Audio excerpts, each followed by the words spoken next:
اعوذ باللہ من الشیطان الرجیم بسم اللہ الرحمن الرحیم والسارق والسارقۃ فاقطعوا ایدیہما جزاء بما کسبا نکالا من اللہ اللہ عزیز حکیم۔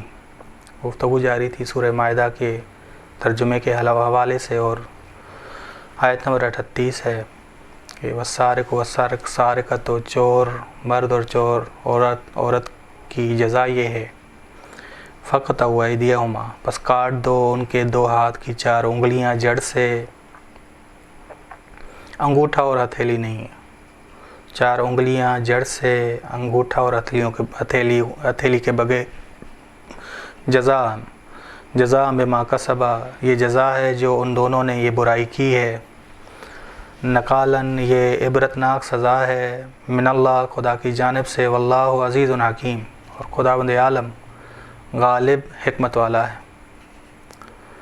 حدود الہی کو جاری کرنے والے کے یہ جو حد جاری کریں گے وہ یا تو رسول خدا صلی اللہ علیہ وآلہ وسلم ہے، یا ائمہ علیہ السلام ہے، یا غیبت کے زمانے میں ولی المسلمین ولی فقیہ۔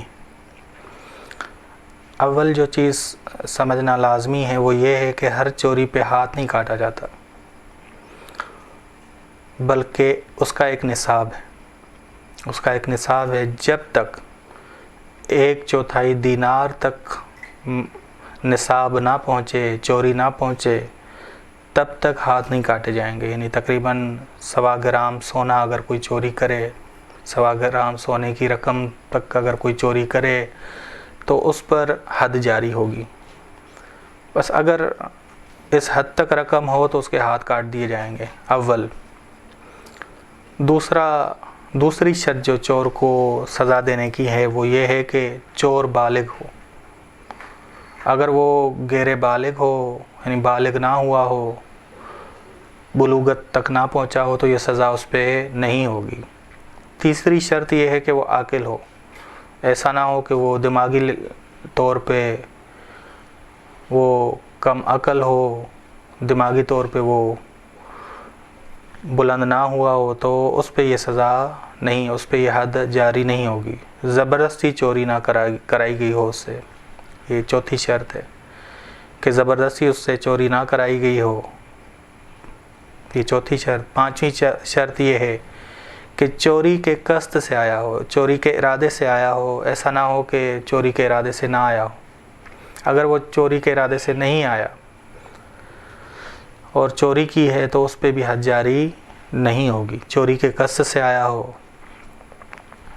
اور 6ٹھی شرط یہ ہے کہ اسے معلوم ہو کہ یہ غیر کا مال ہے، جو وہ چوری کر رہا ہے وہ غیر کا مال ہے۔ اگر وہ انجانے میں اٹھا کے لے گیا ہے تو اسے وہ چوری شمار نہیں کی جائے گی اور اس پر حد جاری نہیں ہوگی۔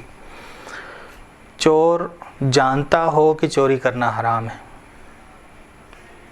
یہ 7ویں شرط یہ ہے کہ چور جانتا ہو کہ چوری کرنا حرام ہے۔ 8ویں شرط یہ ہے کہ مال محفوظ جگہ پہ ہو اور چور آئے تالا توڑ کے اسے نکالے۔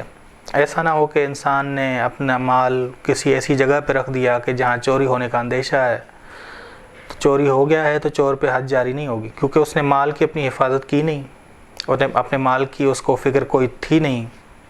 ٹھیک، اب چور نے آ کے یہ 9ویں شرط یہ ہے کہ چور نے تالا توڑا ہو اور حفاظت والی جگہ بھی ختم کی ہو، جو حفاظت والی جگہ جہاں حفاظت، مثال کے طور پہ حفاظت جہاں دیوار توڑ دی ہو اس نے، گھر کا تالا توڑ دیا ہو اس نے، ٹھیک، حفاظت والی جگہ بھی اس نے ختم کی ہو۔